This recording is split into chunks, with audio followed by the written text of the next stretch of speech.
Imagine waking up to the news that you no longer need a visa to visit the United States. No more embassy queues. No more interviews. No more months of waiting or worrying. Sounds like a dream, right? Well, for citizens of 5 Caribbean nations, this dream became reality in 2025. The U.S. government unveiled a controversial policy shift, one that quietly, but strategically, rewrote the rules of engagement with some of its closest neighbors. These 5 countries were granted visa-free access to the United States under a new extension of the ESTA program. To most, this seemed like a step forward for diplomacy, tourism, and people-to-people ties. But for those paying closer attention, this wasn't just a friendly gesture, it was a calculated geopolitical play. This wasn't a random act of generosity. This was a strategic plan developed over years, shaped by national security objectives, economic interests, and regional power dynamics. Each of these 5 nations was chosen deliberately. 1. Barbados. Barbados has long been seen as one of the most politically stable and economically disciplined nations in the Caribbean. In 2021, it became a republic, cutting its final constitutional ties with the British monarchy, a move that sent a clear message of independence. For Washington, Barbados represents a reliable partner, low crime, a growing middle class, and little political baggage. It's the kind of ally the U.S. prefers, quiet, predictable, and pro-Western. The visa waiver isn't just a benefit, it's a reward, and perhaps, a blueprint for others. 2. Jamaica. This was the shocker. For years, Jamaica held one of the highest U.S. visa denial rates in the region. So what changed? Official reasons include a strong diaspora of over 1.2 million Jamaicans in the U.S., robust tourism numbers, and relatively low overstay rates. But beneath the surface, it's about influence. Jamaica's global cultural power, from reggae and dancehall to Olympic track legends, is unmatched. The U.S. sees an opportunity, grant visa-free travel, bring that cultural firepower closer to home, and dilute the growing Chinese footprint in Jamaica's infrastructure and economy. In the new geopolitical playbook, soft power is everything, and Jamaica has plenty. 3. The Bahamas. This one made perfect sense.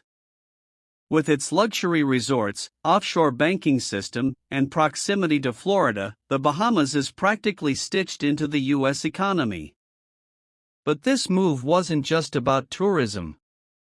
The Bahamas is a critical financial node, and allowing easier travel doesn't just mean more Americans heading to beaches, it also means tighter U.S. oversight of the country's money flows, investors, and elites. The visa waiver enhances convenience for travelers, but it also strengthens surveillance and economic leverage. 4. Grenada. Small, but strategically placed, Grenada has deepened its relationship with China over the past decade. From roads to hospitals to stadiums, Chinese money has poured in. That hasn't gone unnoticed in Washington. The visa waiver is less about Grenadian travelers and more about pulling the country away from Beijing's influence. It's a diplomatic carrot, access to the U.S. market and mobility in exchange for soft alignment. It's a quiet tug-of-war for loyalty in the Caribbean, and Grenada finds itself right in the middle. 5. St. Lucia. Perhaps the most surprising of all, St. Lucia runs a controversial citizenship by investment program, allowing wealthy foreigners to buy local passports.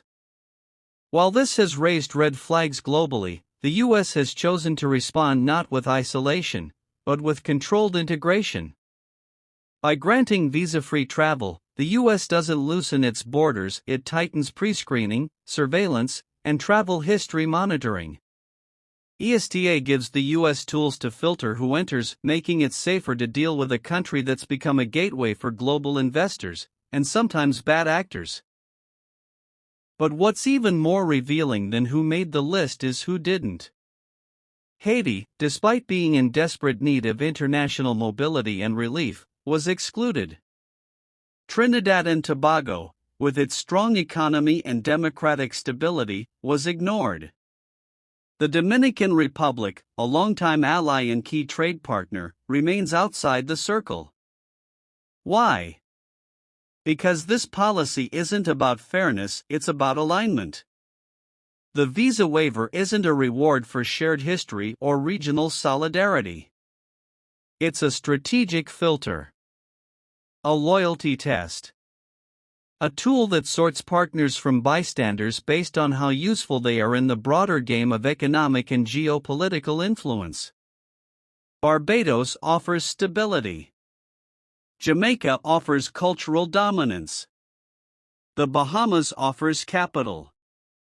Grenada offers leverage against China. St. Lucia offers controlled risk. Everyone else? Left watching from the outside. So while these 5 nations celebrate this new freedom of movement, it's worth asking, what kind of freedom is it, really?